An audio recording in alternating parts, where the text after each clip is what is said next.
अश्रु। किसी पनारे के सहारे तुम चले जाओ, जहां यह जहां यह पानी अश्रु की धारा समाप्त होगी, वही नंद बाबा का महल है, वही यशोदा मैया का महल है। उद्धव जी उसके सहारे जाते हैं, बाबा नंद के द्वार पर पहुंच जाते हैं। नंद बाबा को जाकर के उद्धव ने बताया है कि हम कृष्ण के सखा उद्धव हैं। नंद बाबा ने अंदर बुलाया, कहा लाला अंदर आओ। उनका स्वागत किया। अंदर जाते हैं उद्धव जी तो अंदर उनको केवल एक ही आवाज सुनाई दे रही है कि जय श्री कृष्ण, जय श्री कृष्ण, जय श्री कृष्ण। माता यशोदा 24 घंटे केवल जय श्री कृष्ण का जाप करते रहते थे। उद्धव जी महाराज अंदर जाते हैं, खूब वार्तालाप होती है बाबा नंद की और उद्धव जी की। बाबा नंद कहते हैं मेरा लाला कैसा है, मेरे लाला का हाल बताओ। उद्धव जी सारा वृत्तांत बताते हैं। बाबा आनंद से जब बात पूरी हुई, उद्धव जी माता यशोदा के पास जाते हैं। मैया यशोदा के पास जाकर के कहते हैं मैया मैं कृष्ण का सखा उद्धव आपको प्रणाम करता हूँ। मैया ने जैसे ही सुना महाराज कहा शांत हो जाओ, शांत हो जाओ, अभी अभी लाला सोया है, कच्ची नींद है, जग जाएगा तो हमें परेशान करेगा। कभी माखन मांगता है, कभी चंदा मांगता है, तो कभी बहू मांगता है। उद्धव जी ने देखा कि भगवान को गए तो कितने दिन हो गए, लेकिन मैया यशोदा को ऐसा लग रहा है कि आज भी भगवान इनके साथ हैं।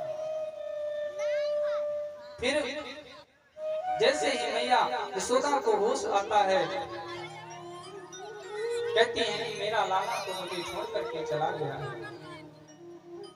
मेरे लाला ने तो मेरे को छोड़ करके कब का जा चुका है, और उसने कह के गया था कि हम परसों आएंगे। परसों की कह के गया था, वर्षों बीत गए, आज तक मेरा कृष्ण मेरे पास नहीं आया। मैया को ऐसा अभी भी लग रहा था कि भगवान पलने में सो रहे हैं। भूख लगी है, मैं कुछ खाने को दे।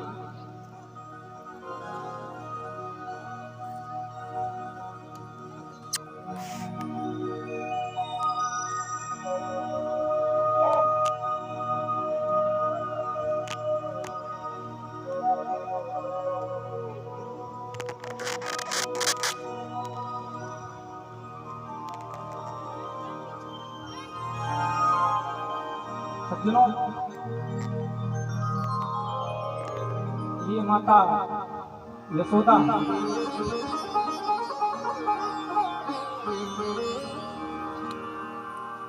एवं उद्धव जी का ऐसा संवाद है जिसे कह पाना मेरे बस का।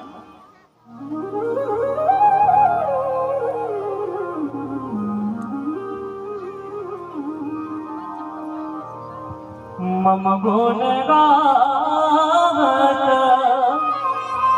पुलक शरीरा, मम गुण गावत पुलक शरीरा।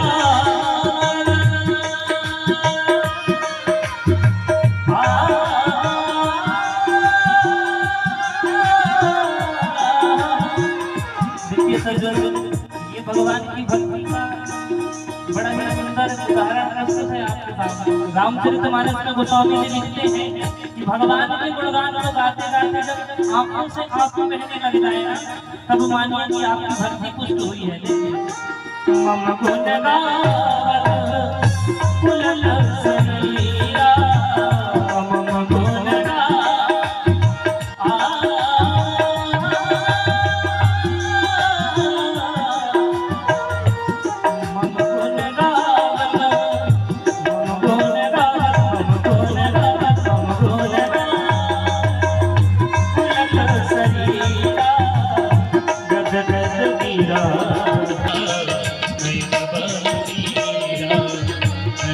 सब गाइए श्री राम जय राम जय जय राम श्री राम जय राम जय जय राम श्री राम जय राम जय जय राम।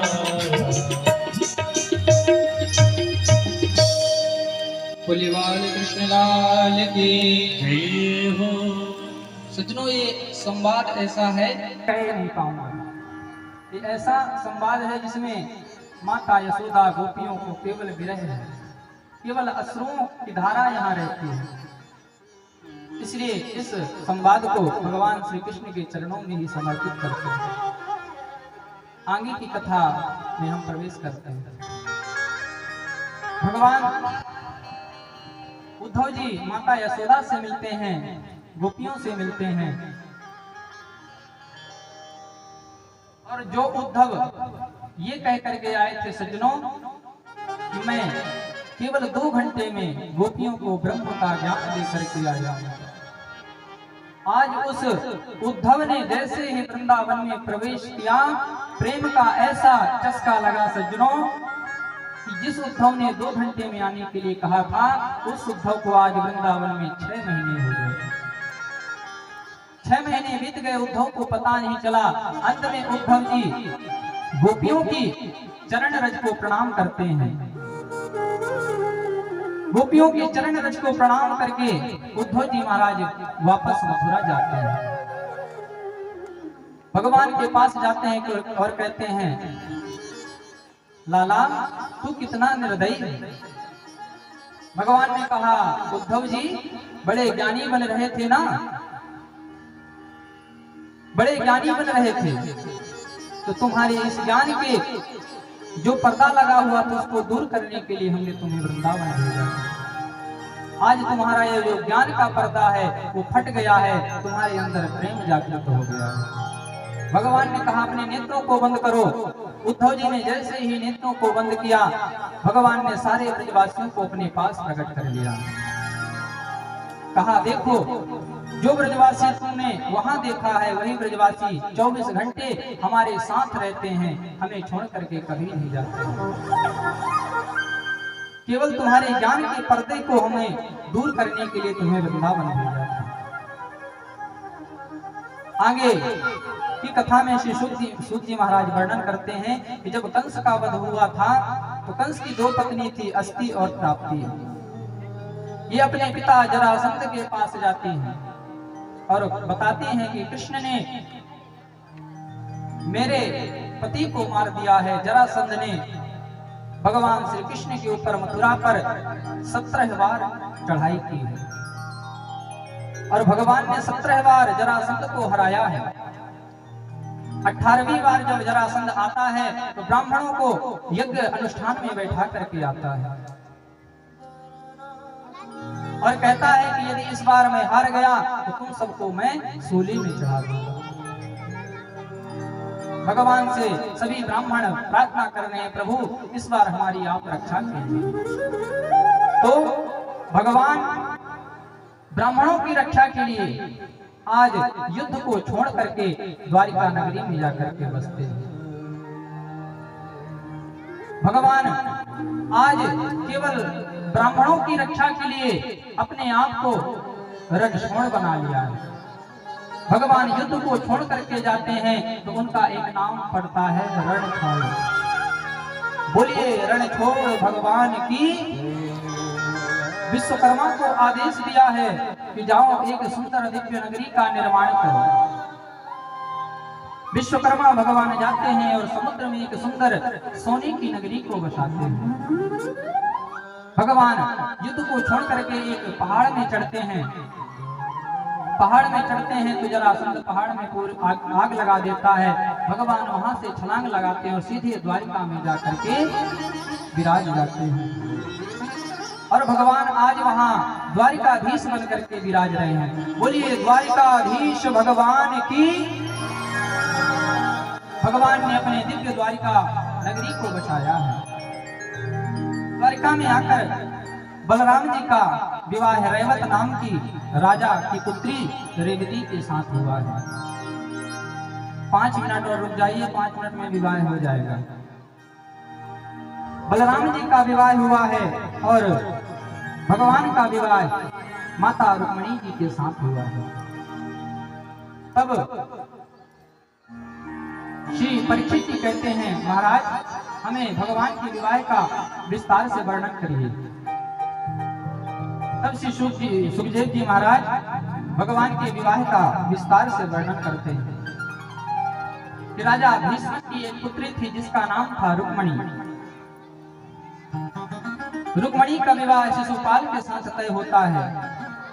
रुक्मिणी का विवाह शिशुपाल से तय हुआ कि परसों इन दोनों का विवाह हो जाएगा। रुक्मिणी को पता चला कि हम तो कृष्ण को अपना पति मान चुके हैं, मेरा पति श्री कृष्ण है। आकर के रोने लगती हैं। तब उनकी भावियों ने उनको समझाया है कि आप द्वारिकाधीश को एक पत्र लिखो और पत्र में अपना पूरा वर्णन लिख दो। मैया रुक्मिणी ने बढ़िया सुंदर सा पत्र लिखा है और पत्र को लिख करके एक ब्राह्मण के द्वारा द्वारिकाधीश के पास पत्र को पहुंचवाया है। ब्राह्मण देवता जाते हैं, जाकर के भगवान के सामने उस पत्र को खोल करके पढ़ते हैं। उस पत्र में लिखा था कि सुत्वा गुणान भुवन सुंदर शृण्वताते निर्विश्य कर्ण विवरैर्हृतोऽगता रूपं दृशं दृशामतमखिलनार्थनाभं त्वय्याच्युता विशति चिन्तनमात्रकं मे। हे भुवन सुंदर,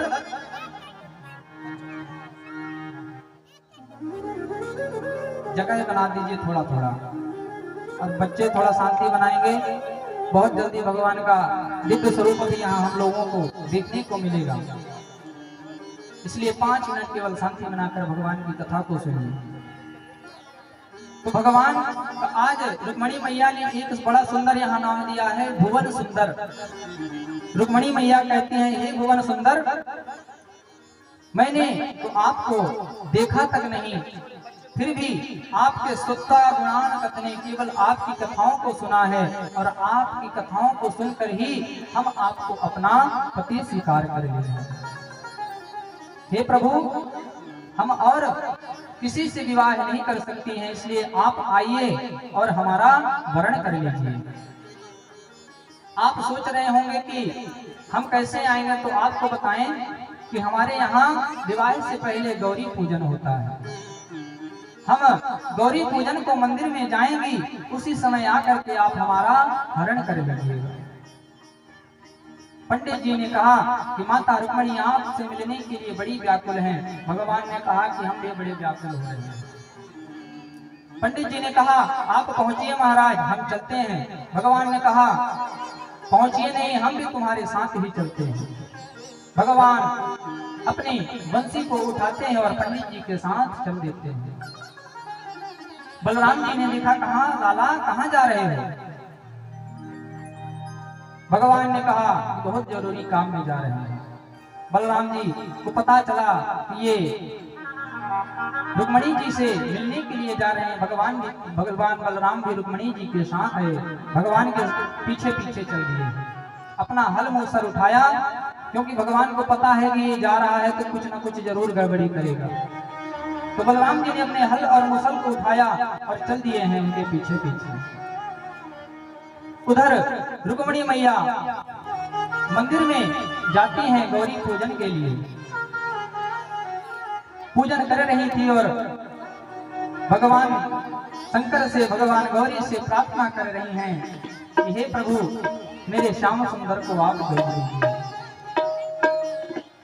लाखों सेना लगी हुई है रुक्मिणी मैया की देखने के लिए, लेकिन उन लाखों सेना के बीच में भगवान धीरे धीरे प्रवेश कर रहे हैं।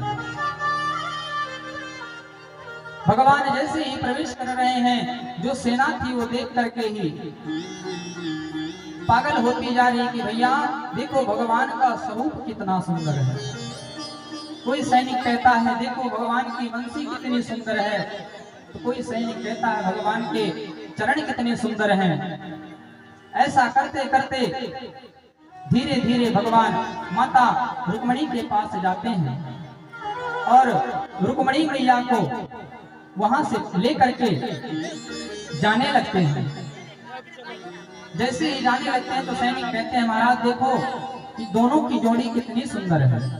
भगवान आगे बढ़ते हैं तो सैनिक कहते हैं भैया देखो दोनों की चाल कितनी सुंदर है, कितना सुंदर चल रहे हैं। ऐसा ही करते करते भगवान अपने रथ में बैठते हैं, रुक्मणी मैया का हाथ पकड़ते हैं और लेकर के वहां से भाग जाते हैं। जैसे ही दोनों भागते हैं सभी सैनिक कहते हैं कि ले गयो ले गयो ले गयो ले गयो। भगवान रुक्मणी मैया का हरण करके ले जाते हैं। इधर सैनिकों ने शिशुपाल को बताया है कि जिसके साथ तुम्हारा विवाह होने वाला था उसका हरण